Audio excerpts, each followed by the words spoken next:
হে রাসূল, আমি জানি এই লোকগুলো যেসব অহেতুক কথাবার্তা বলে তা তোমাকে কত পীড়া দেয়, কিন্তু তুমি কি জানো এরা এসব বলে শুধু তোমাকে মিথ্যা সাব্যস্ত করছে না, বরং এই জালেমরা এর মাধ্যমে আল্লাহ তাআলার আয়াতকেই অস্বীকার করছে। তোমার আগেও এভাবে বহু নবী রাসূলকে মিথ্যাবাদী সাব্যস্ত করা হয়েছিল, কিন্তু তাদের মিথ্যাবাদী সাব্যস্ত করা ও নানা রকম নির্যাতন চালাবার পরেও তারা কঠোর ধৈর্য ধারণ করেছে। শেষ পর্যন্ত তাদের কাছে আমার পক্ষ থেকে সাহায্য এসে হাজির হয়েছে। আল্লাহর কথার রদবদলকারী কেউ নেই। তদুপরি নবীদের এসব সংবাদ তো তোমার কাছে আগেই এসে পৌঁছেছে। তারপরেও যদি তাদের এ উপেক্ষা তোমার কাছে কষ্টকর মনে হয়, তাহলে তোমার সাধ্য থাকলে তুমি পালানোর জন্য ভূগর্ভে কোনো সুড়ঙ্গ কিংবা আসমানের সিঁড়ি তালাশ করো, সেখানে চলে যাও এবং সেখান থেকে তাদের জন্য কোনো কিছু একটা নিদর্শন নিয়ে এসো। আসলে আল্লাহ তাআলা যদি চাইতেন তাদের সবাইকে হেদায়েতের উপর জড়ো করে দিতে পারতেন। তুমি কখনো জেনে বুঝে মূর্খ লোকদের দলে শামিল হইও না। যারা এ কথাগুলো যথাযথভাবে শোনে তারা অবশ্যই আল্লাহর ডাকে সাড়া দেয়। যারা মরে গেছে আল্লাহ তাআলা এদের সবাইকেও কবর থেকে উঠিয়ে জড়ো করে নেবেন। অতঃপর মহাবিচারের জন্য তারা সবাই তার সামনে প্রত্যাবর্তিত হবে। এরা বলে, নবীর উপর তার মালিকের পক্ষ থেকে আমাদের কথা মতো কোনো নিদর্শন নাজিল করা হয়নি কেন? হে রাসূল, তুমি তাদের বলো, অবশ্যই আল্লাহ তাআলা সব ধরনের নিদর্শন পাঠানোর ক্ষমতা রাখেন, কিন্তু সত্য কথা হচ্ছে এদের অধিকাংশ লোকই কিছু জানে না। জমিনের বুকে বিচরণশীল যে কোনো জন্তু কিংবা বাতাসের বুকে নিজ ডানা দুটি দিয়ে উড়ে চলা যে কোনো পাখি তোমরা দেখো না কেন?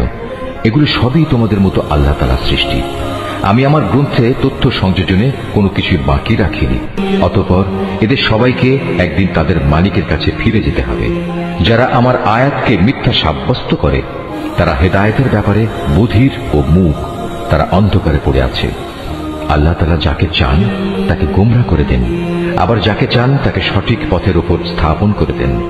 তুমি বলো, তোমরা কি ভেবে দেখেছ যখন তোমাদের উপর আল্লাহর পক্ষ থেকে বড় ধরনের কোনো আযাব আসবে কিংবা হঠাৎ করে কিয়ামত এসে হাজির হবে, তখন তোমরা কি আল্লাহ তাআলা ছাড়া আর কাউকে ডাকবে?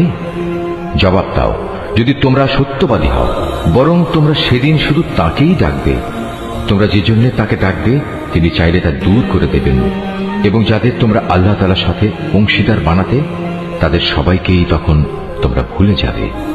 তোমার আগের জাতিসমূহের কাছেও আমি আমার রাসূল পাঠিয়েছিলাম, তাদেরও আমি দুঃখ, কষ্ট ও বিপর্যয়ের জালে আটকে রেখেছিলাম, যাতে করে তারা বিনয়ের সাথে নতি স্বীকার করে। কিন্তু সত্যি যখন তাদের কাফের দলের উপর আমার বিপর্যয় এসে আপতিত হল, তখনও তারা বিনীত হল না। অধিকন্তু তাদের অন্তর এতে আরো শক্ত হয়ে গেল, এবং তারা যা করে যাচ্ছিল শয়তান তাদের কাছে তা আকর্ষণীয় করে তুলে ধরল। অতঃপর তারা সেসব কিছুই ভুলে গেল যা তাদের বারবার স্মরণ করানো হয়েছিল। তারপরেও আমি তাদের উপর সচ্ছলতার সব কয়টি দুয়ারই খুলে দিলাম। শেষ পর্যন্ত যখন তারা তাতে মত্ত হয়ে গেল যা তাদের দেওয়া হয়েছিল, তখন আমি তাদের হঠাৎ পাকড়াও করে নিলাম। ফলে তারা নিরাশ হয়ে পড়ল। এভাবেই যারা আল্লাহ তাআলার ব্যাপারে জুলুম করেছে তাদের মূলচ্ছেদ করে দেয়া হয়েছে। আর সকল প্রশংসা আল্লাহ তাআলার জন্যই, যিনি সৃষ্টিকুলের মালিক।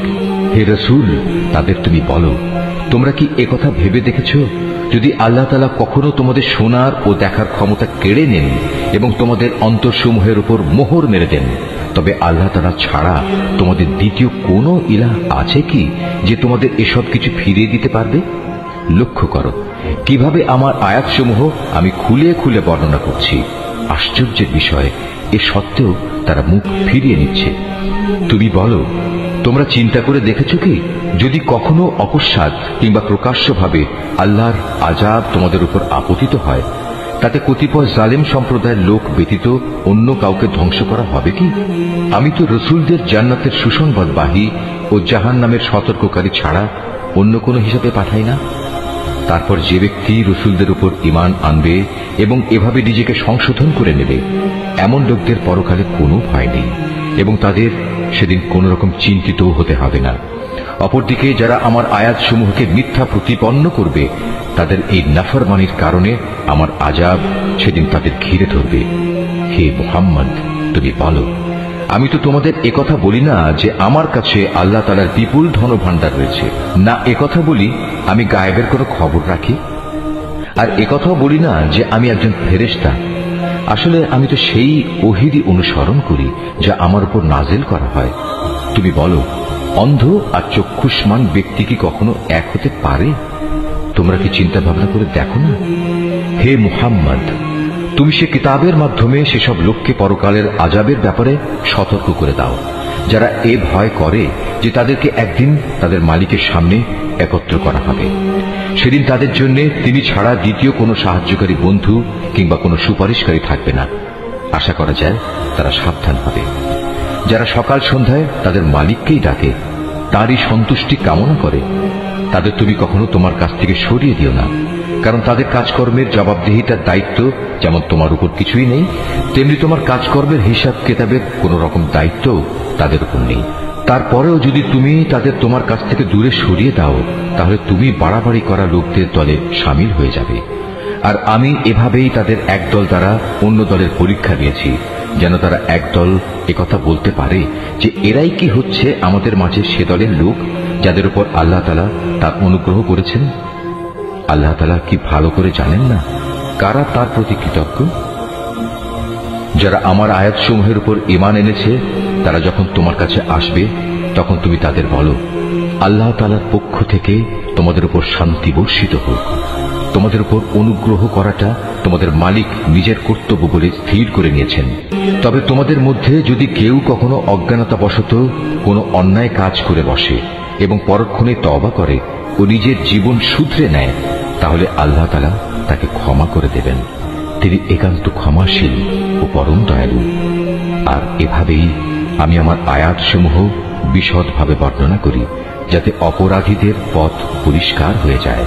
হে মুহাম্মদ, তুমি তাদের বলে দাও, এক আল্লাহ তাআলাকে বাদ দিয়ে তোমরা আর যাদের গোলামি করছো, আমাকে নিষেধ করা হয়েছে আমি যেন তাদের গোলামি না করি। তুমি তাদের এও বলে দাও, আমি কখনো তোমাদের খেয়াল খুশির অনুসরণ করি না, তেমনটি করলে আমি নিঃসন্দেহে গোমরাহ হয়ে যাব এবং আমি আর সত্যের অনুসরণকারী দলের সাথে থাকব না। তুমি বলো, আমি অবশ্যই আমার মালিকের এক উজ্জ্বল দলিল প্রমাণের উপর প্রতিষ্ঠিত আছি এবং তাকেই তোমরা অস্বীকার করছো। তাকে অস্বীকার করার পরিণাম যা তোমরা দ্রুত দেখতে চাও তা ঘটানোর ক্ষমতা আমার কাছে নেই। সব জিনিসের চূড়ান্ত ক্ষমতা তো কেবলমাত্র আল্লাহ তাআলার হাতেই রয়েছে। আর এই মহা সত্যটি তিনি তোমাদের কাছে বর্ণনা করছেন। তিনিই হচ্ছেন উত্তম ফয়সালাকারী। তুমি বলো, আযাবের যে বিষয়টার জন্য তোমরা তাড়াহুড়ো করছো তা ঘটানো যদি আমার ক্ষমতার মধ্যে থাকতো, তাহলে তোমাদের ও আমার মধ্যকার ফয়সালা আগেই হয়ে যেত। জালেমদের সাথে কি আচরণ করা উচিত তা আল্লাহ তাআলা ভালো করে জানেন। যাবতীয় অদৃশ্য বিষয়ের চাবি তার হাতেই নিবদ্ধ রয়েছে। সেই অদৃশ্য খবর তো তিনি ছাড়া আর কারোরই জানা নেই। জলে স্থলে যেখানে যা কিছু আছে তা শুধু তিনিই জানেন। এই সৃষ্টিরাজির মধ্যে একটি পাতা কোথাও ঝরে না যার খবর তিনি জানেন না। মাটির অন্ধকারে একটি শস্যকণাও নেই, নেই কোনো তাজা সবুজ কিংবা ক্ষয়িষ্ণু শুকনো কিছু যার পূর্ণাঙ্গ বিবরণ একটি সুস্পষ্ট গ্রন্থে মজুদ নেই। তিনি মহান আল্লাহ, যিনি রাতের বেলা তোমাকে মৃত লোকের মতো করে ফেলেন, আবার দিনের বেলায় তোমরা যা কিছু জমিনের বুকে করে বেড়াও তাও তিনি পুঙ্খানুপুঙ্খ জানেন। পরিশেষে সেখানে তিনি তোমাদের মৃত সম অবস্থা থেকে আবার জীবনের অবস্থায় ফিরিয়ে আনেন, যাতে করে তোমাদের নির্দিষ্ট সময়কাল এভাবে পূর্ণতা প্রাপ্ত হতে পারে। আর এই মেয়াদ পূর্ণ করার পর তোমাদের সবার প্রত্যাবর্তন একদিন তাঁর দিকেই সংঘটিত হবে। অতঃপর তিনি তোমাদের পুঙ্খানুপুঙ্খ বলে দেবেন তোমরা কি কাজ করছিলে। আল্লাহ তাআলা নিজ বান্দাদের যাবতীয় বিষয়ের উপর পূর্ণ মাত্রায় কর্তৃত্বশীল। এজন্যই তিনি তোমাদের উপর পাহারাদার ফেরেশতা নিযুক্ত করেন। অবশেষে তোমাদের কারো যখন মৃত্যু এসে হাজির হয় তখন প্রেরিত ফেরেশতারা এসে তার জীবনের সমাপ্তি ঘটিয়ে দেয়। দায়িত্ব পালনে এরা কখনো কোনো ভুল করে না। অতঃপর তাদের সবাইকে বিচারের জন্য তাদের আসল মালিকের সামনে ফিরিয়ে নেওয়া হবে। হুঁশিয়ার থেকো, কারণ যাবতীয় ক্ষমতা ও কর্তৃত্ব কিন্তু একা তাঁর এবং তড়িৎ হিসাব গ্রহণে তিনি অত্যন্ত তৎপর।